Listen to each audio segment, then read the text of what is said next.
Hello दोस्तों, स्वागत है आपका अपने वर्दीधारी यूट्यूब चैनल पर। आज हम यूपी लेखपाल में पूछा जाने वाला टॉपिक विश्वविद्यालय, प्रमुख संस्थान, वन पर बात करेंगे। पिछली बार भी लेखपाल के पेपर में इन टॉपिक्स के बारे में पूछा गया था। इस वीडियो में हमने इन टॉपिक्स को ट्रिक से कवर किया है। चलो अब बिना समय बर्बाद किए शुरुआत करते हैं। तो सबसे पहले हम उत्तर प्रदेश के केंद्रीय विश्वविद्यालयों की बात कर लेते हैं। राज्य में कुल 6 केंद्रीय विश्वविद्यालय हैं। हाँ, और इनमें से 4 तो सामान्य है पर 2 विशेष कैटेगरी के हैं ना? बिल्कुल। सबसे प्राचीन है इलाहाबाद विश्वविद्यालय, जो 1887 में बना था। इसे पूर्व का ऑक्सफोर्ड भी कहा जाता है। और एक जरूरी बात यह है कि 14 जुलाई 2005 को इसे वापस केंद्रीय दर्जा मिल गया था। सही कहा। अब BHU यानी बनारस हिंदू विश्वविद्यालय की बात करें तो ये 1916 में मदन मोहन मालवीय जी द्वारा स्थापित किया गया था। हाँ, ये तो एशिया का सबसे बड़ा आवासीय विश्वविद्यालय है। मतलब पूरा एक शहर ही अपने आप में। एकदम सही। और AMU यानी अलीगढ़ मुस्लिम विश्वविद्यालय 1920 में सर सैयद अहमद खान द्वारा स्थापित हुआ था, जिसका पुराना नाम 1875 का एंग्लो ओरिएंटल कॉलेज था ना? हाँ। और चौथा है डॉक्टर BR अंबेडकर केंद्रीय विश्वविद्यालय, जो लखनऊ में 1996 में बना। बिल्कुल। अब उन 2 विशेष विश्वविद्यालयों को देख लेते हैं। एक कृषि के लिए है और दूसरा विमानन के लिए। हाँ, तो रानी लक्ष्मीबाई केंद्रीय कृषि विश्वविद्यालय झांसी में 2014 में बना। ये यूपी का एकमात्र कृषि केंद्रीय विश्वविद्यालय है। और भारत का पहला और एकमात्र विमानन विश्वविद्यालय राजीव गांधी राष्ट्रीय विमानन विश्वविद्यालय है, जो अमेठी में 2013 में बना था। तो इनकी शॉर्ट ट्रिक बता देते हैं याद रखने के लिए। हाँ, ट्रिक से बहुत आसानी होती है। तो इलाहाबाद विश्वविद्यालय के लिए ट्रिक है कि इलाहाबाद बाद में नहीं, सबसे पहले बना, इसलिए ये पूरब का ऑक्सफोर्ड है। और विमानन के लिए याद रखें कि राजीव जी उड़कर अमेठी गए। उड़कर मतलब एविएशन। बहुत बढ़िया। और BHU के लिए ट्रिक है कि मदन ने 16 बार काशी की यात्रा की। 16 मतलब 1916। चलिए पिछले पेपर के महत्वपूर्ण प्रश्न भी देख लेते हैं। प्रश्न था कि यूपी का सबसे पुराना विश्वविद्यालय, जिसे पूर्व का ऑक्सफोर्ड कहते हैं। उत्तर है इलाहाबाद विश्वविद्यालय। और एक और प्रश्न था कि भारत का पहला और एकमात्र विमानन विश्वविद्यालय कहाँ है? इसका उत्तर है फुर्सतगंज, अमेठी। अब आगे बढ़ते हैं भाग 2 पर, प्रमुख चिकित्सा और विशिष्ट विश्वविद्यालय। तो लखनऊ का किंग जॉर्ज चिकित्सा विश्वविद्यालय यानी KGMU यूपी का सबसे पुराना मेडिकल संस्थान है। हाँ, ये 1911 में कॉलेज बना था और 2002 में इसे विश्वविद्यालय का दर्जा मिला था। और लखनऊ में ही SGPGI भी है, जो 1983 में बना। इसे एक डीम्ड यूनिवर्सिटी जैसा दर्जा मिला हुआ है। यहाँ ध्यान देने वाली बात है कि KGMU और SGPGI दोनों लखनऊ में है, लेकिन इनकी स्थापना का साल बिल्कुल अलग है। बिल्कुल। और 2020 में लखनऊ में ही अटल बिहारी वाजपेयी विश्वविद्यालय बना, जिससे यूपी के ज्यादातर मेडिकल कॉलेज संबंध है। इसके अलावा आयुष विश्वविद्यालय भी है ना, गोरखपुर में? हाँ, महायोगी गुरु गोरखनाथ आयुष विश्वविद्यालय 2021 में बना। ये यूपी का पहला आयुष विश्वविद्यालय है। और चित्रकूट का जगतगुरु रामभद्राचार्य दिव्यांग विश्वविद्यालय 2001 में बना था, जो दिव्यांगों के लिए विशेष है। और एक बड़ा अपडेट ये है कि 2024 में इसे राज्य विश्वविद्यालय का दर्जा मिल गया है। बहुत अच्छी बात है। प्रयागराज में राजर्षि टंडन मुक्त विश्वविद्यालय भी है, जो 1999 में बना था। हाँ, ये यूपी का इकलौता ओपन या मुक्त विश्वविद्यालय है। और कला के लिए भातखंडे संस्कृति विश्वविद्यालय लखनऊ में है, जिसका पुराना नाम मॉरिस कॉलेज ऑफ म्यूजिक था। ये 1926 में खुला था और 2022 में पूर्ण राज्य विश्वविद्यालय बन गया। तो इनकी ट्रिक्स भी सुन लीजिए। अच्छे आयुष के लिए गुरु गोरखनाथ का आशीर्वाद लो। ओपन यूनिवर्सिटी के लिए ट्रिक है कि राजर्षि के दरवाजे सबके लिए ओपन है। और भातखंडे के लिए याद रखें, लखनऊ में भात खाते हुए संगीत सुनो। बढ़िया। अब MCQ देखते हैं। यूपी का एकमात्र मुक्त विश्वविद्यालय कौन सा है? उत्तर है राजर्षि टंडन मुक्त विश्वविद्यालय। और प्रश्न था कि KGMU की स्थापना एक कॉलेज के रूप में कब हुई? उत्तर है 1911। अब बात करते हैं उत्तर प्रदेश वन स्थिति रिपोर्ट 2023 की। इसके सीधे आंकड़े देख लेते हैं। इस रिपोर्ट के अनुसार राज्य का कुल हरित आवरण 9.96% है, जो कि करीब 23,996 वर्ग किलोमीटर है। तो इसमें वन आवरण 6.24% है और वृक्ष आवरण 3.72% है। यहाँ वन आवरण जो प्राकृतिक है और वृक्ष आवरण जो मानव निर्मित है, इसके बीच का अंतर समझना जरूरी है। बिल्कुल। और 2021 की तुलना में इसमें 559.19 वर्ग किलोमीटर की कुल वृद्धि हुई है। जिलेवार देखें तो सर्वाधिक वन क्षेत्रफल और प्रतिशत सोनभद्र में है, करीब 35%। और न्यूनतम वन क्षेत्रफल भदोही में है, सिर्फ 0.49%। पर सबसे ज्यादा वृद्धि वाला जिला झांसी रहा है। ये रिपोर्ट FSI यानी भारतीय वन सर्वेक्षण देहरादून जारी करता है, जिसकी स्थापना 1981 में हुई थी। और ये 2023 वाली उनकी 18वीं रिपोर्ट है ना? पहली रिपोर्ट 1987 में आई थी। सही कहा। और राष्ट्रीय रैंकिंग में वन और वृक्षावरण वृद्धि में यूपी का दूसरा स्थान है। इसकी शॉर्ट ट्रिक है कि टोटल 10 में बस थोड़ा कम, यानी 9.96, वन 6 और वृक्ष 3। और जिलों के लिए ट्रिक है कि सोने के पास सबसे ज्यादा वन और भदोही में सबसे कम। सोने मतलब सोनभद्र। MCQ है कि राज्य का कुल हरित आवरण प्रतिशत कितना है? उत्तर है 9.96%। और न्यूनतम वन क्षेत्रफल वाला जिला कौन सा है? उत्तर भदोही। अब भाग 4 पर आते हैं, वनों के प्रकार और वन उपज। यूपी में सबसे ज्यादा कौन से वन पाए जाते हैं और क्यों? यूपी में सबसे ज्यादा शुष्क पर्णपाती वन पाए जाते हैं, क्योंकि यहाँ के मैदानी भागों में 50 से 100 सेंटीमीटर बारिश होती है। अच्छा, इसमें नीम, पीपल और आम जैसे पेड़ आते हो ना? बिल्कुल। दूसरे हैं आर्द्र पर्णपाती वन, जो तराई और भाबर इलाके में मिलते हैं, जहाँ 100 से 150 सेंटीमीटर बारिश होती है। इनमें साल, सागौन और शीशम के पेड़ होते हैं। और तीसरा प्रकार है कंटीली झाड़ियाँ, जो दक्षिणी पठार और पश्चिमी यूपी में होती हैं, जहाँ 70 सेंटीमीटर से भी कम बारिश होती है। जैसे बबूल, खजूर और कैक्टस।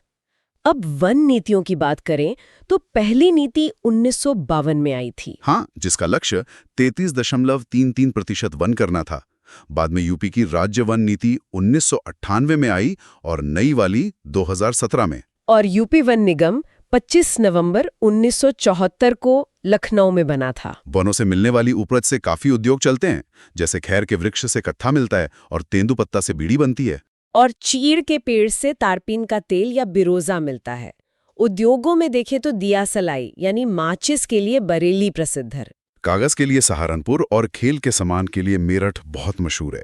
इसकी ट्रिक है कि यूपी के मैदानों में सूखा ज्यादा है, इसलिए शुष्क पर्णपाती सबसे अधिक हैं। और उद्योग की ट्रिक है कि बरेली की माचिस से आग लगी, कागज पर सहारा लिया यानी सहारनपुर, और मेरठ में जाकर खेल खेला। बहुत आसान है। अब MCQ देखते हैं।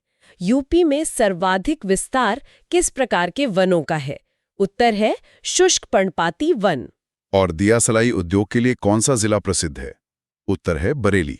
चलिए भाग 5 की ओर बढ़ते हैं। प्रमुख कृषि और खेल विश्वविद्यालय। कृषि के लिए कानपुर में 1975 में चंद्रशेखर आजाद कृषि विश्वविद्यालय बना। और उसी साल 1975 में अयोध्या में आचार्य नरेंद्र देव कृषि विश्वविद्यालय भी बना। फिर 2000 में मेरठ में सरदार वल्लभ भाई पटेल और 2010 में बांदा कृषि विश्वविद्यालय बना। प्रयागराज में श्वार्ट्स भी है जो 1910 में बना था और 2016 में पूर्ण राज्य विश्वविद्यालय बन गया। अब खेल कॉलेजों को देखें तो 1975 में गुरु गोबिंद सिंह खेल कॉलेज लखनऊ में बना और 1988 में वीर बहादुर सिंह खेल कॉलेज गोरखपुर में और 2014-15 में मेजर ध्यानचंद खेल कॉलेज सैफई इटावा में बना। यहाँ स्पष्ट करना जरूरी है कि खेल कॉलेज सैफई में है, लेकिन खेल विश्वविद्यालय मेरठ के सरधना में बन रहा है। बिल्कुल, ये निर्माणाधीन है और इसका शिलान्यास 2 जनवरी 2022 को PM मोदी द्वारा किया गया था। कृषि की शॉर्ट ट्रिक है कि 75 में आजाद कानपुर और देव अयोध्या दोनों ने खेती की। और खेल विश्वविद्यालय के लिए ट्रिक है कि ध्यानचंद जी मेरठ में खेले 2022 में। पिछले साल के प्रश्न देखें तो यूपी का एकमात्र केंद्रीय कृषि विश्वविद्यालय कौन सा है? उत्तर है रानी लक्ष्मीबाई झांसी, जो हमने पहले पढ़ा था। और प्रश्न था कि PM मोदी ने मेजर ध्यानचंद खेल विश्वविद्यालय की आधारशिला कहाँ रखी? उत्तर है मेरठ। अब भाग 6 में उत्तर प्रदेश के प्रथम और अद्वितीय संस्थान देखते हैं। हाँ, इसमें सबसे पहला है भारत का पहला जल विश्वविद्यालय, जो हमीरपुर में है, बुंदेलखंड क्षेत्र में। बुंदेलखंड में पानी की बहुत कमी है, इसलिए वहाँ जल विश्वविद्यालय बनने का सीधा संबंध है। ये यूपी और भारत दोनों का पहला जल विश्वविद्यालय है। एकदम सही।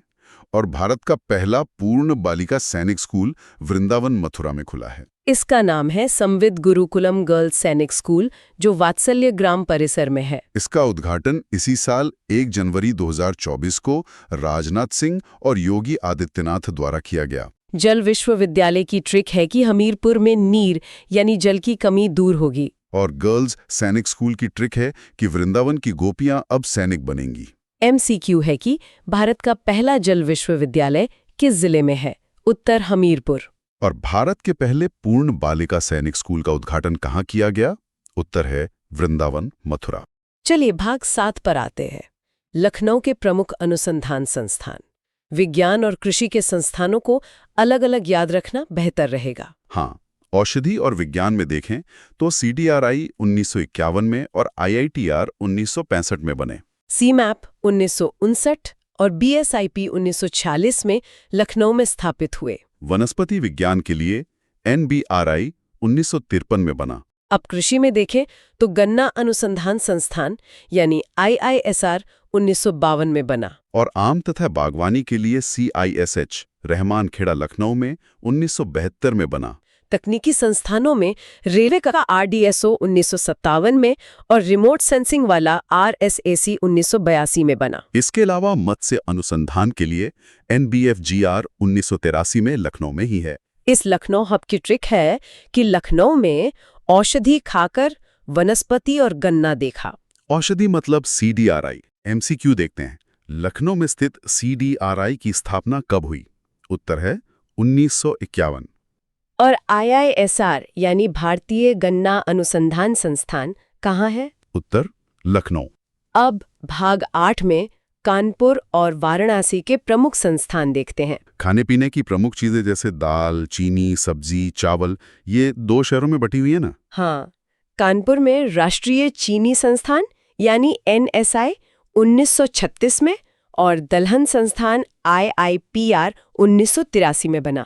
वस्त्र संस्थान UPTTI 1914 में और IIT 1959 और औद्योगिक विकास का UPSIDA 1961 में कानपुर में ही है। और वाराणसी में सब्जी अनुसंधान संस्थान IIVR 1999 में बना। चावल का दक्षिण एशिया केंद्र IRRI 2018 में और हथकरघा संस्थान IIHT 1911 में बनारस में स्थापित हुआ। तो कानपुर की ट्रिक है कि कानपुर में दाल और चीनी का व्यापार होता है। और वाराणसी की ट्रिक है कि बनारस में सब्जी और चावल खाओ और हथकरघा पहनो। क्षेत्रीय केंद्र कहाँ है? वो भी वाराणसी में। भाग 9 है झांसी, बरेली और NCR के प्रमुख संस्थान। यहाँ पशु और उनके चारे के बीच का भौगोलिक अंतर स्पष्ट करना जरूरी है। पशु बरेली में है और चारा झांसी में। बिल्कुल, झांसी में चारागाह संस्थान IGFRI 1962 में और कृषि वानिकी संस्थान CAFRI 1988 में बना। और पशु चिकित्सा संस्थान IVRI इज्जतनगर बरेली में 1889 में बना था। और वहीं पासी पक्षी अनुसंधान संस्थान CARI 1979 में बना। NCR क्षेत्र में देखें तो VV गिरी लेबर इंस्टीट्यूट नोएडा में 1974 में और बायोलॉजिकल संस्थान NIB 1992 में बना। और ग्रेटर नोएडा में पंडित दीनदयाल उपाध्याय पुरातत्व संस्थान 2019 में खुला है। गाजियाबाद में राष्ट्रीय जैविक खेती केंद्र NCOF 2004 में बना था। झांसी की शॉर्ट ट्रिक है कि झांसी की रानी के घोड़े को चारा चाहिए। चारा मतलब IGFRI। और बरेली के लिए इज्जतनगर में पशु और पक्षी दोनों की इज्जत होती है। MCQ था कि IGFRI यानी चारागाह संस्थान कहाँ स्थापित है? उत्तर झांसी। और IVRI पशु चिकित्सा कहाँ स्थित है? इज्जतनगर बरेली में। अब भाग 10 पर आते हैं, जो है प्रमुख वित्तीय और औद्योगिक संस्थान। यहाँ स्पष्ट करना है कि वित्त निगम कानपुर में है, लेकिन लघु उद्योग विकास बैंक लखनऊ में है। हाँ, सिडबी जो MSME को वित्तीय सहायता देता है, वो 2 अप्रैल 1990 को बना था और इसका मुख्यालय लखनऊ में है। ये इकलौता राष्ट्रीय स्तर का वित्तीय संस्थान है जिसका मुख्यालय लखनऊ में है। दूसरी ओर उत्तर प्रदेश वित्त निगम यानी UPFC 1 नवंबर 1954 को कानपुर में बना। ये लॉन्ग टर्म लोन देता है। और यूपी लघु उद्योग निगम लिमिटेड UPSIC 1958 में कानपुर में बना। जो कि उद्योगों को कच्चा माल उपलब्ध कराने और विपणन यानी मार्केटिंग में मदद करता है। वित्तीय संस्थानों की ट्रिक है कि पैसा यानी फाइनेंस कानपुर में है, लेकिन बैंक यानी सिडबी लखनऊ में है। MCQ देखते हैं। यूपी में लघु उद्योगों को कच्चा माल और विपणन में सहायता कौन देता है? उत्तर UPSIC। और यूपीसीडा का मुख्यालय कहाँ है? उत्तर है कानपुर। अब आखिरी भाग 11 में कुछ अन्य महत्वपूर्ण अनुसंधान केंद्र देख लेते हैं। सहारनपुर में केंद्रीय कागज और लुगदी संस्थान CPPRI 1980 में बना। और मथुरा के मखदूम में बकरी अनुसंधान संस्थान CIRG 1979 में। मेरठ के मोदीपुरम में आलू अनुसंधान CPRS 1957 में। और अमेठी के जायस में पेट्रोलियम संस्थान RGIPT 2007 में बना। भदोही में कालीन संस्थान IICT 2001 में स्थापित हुआ। और प्रयागराज में गणित और भौतिकी के लिए हरिश्चंद्र अनुसंधान संस्थान HRI 1975 में। यहाँ एक क्विक रिकॉल कर लेते हैं जहाँ परीक्षा में सबसे ज्यादा कंफ्यूजन होता है। बिल्कुल, संस्थान और परिषद का ये अंतर बहुत जरूरी है। तो मथुरा की ट्रिक है कि मथुरा में गायें हैं और मखदूम में बकरी है, मतलब CIRG। और गन्ना ट्रिक है कि संस्थान राजधानी लखनऊ में बैठता है और परिषद शाहजहांपुर में, जो 1912 में बनी थी। MCQ है कि केंद्रीय बकरी अनुसंधान संस्थान CIRG के जिले में है, उत्तर मथुरा। और केंद्रीय कागज एवं लुगदी अनुसंधान संस्थान CPPRI कहाँ स्थित है? उत्तर है सहारनपुर। अगर आपको हमारी वीडियो पसंद आई हो तो चैनल को सब्सक्राइब करें, वीडियो को लाइक करें और एक प्यारा सा कमेंट करके हमें और वीडियो बनाने का सुझाव दें। Thank you.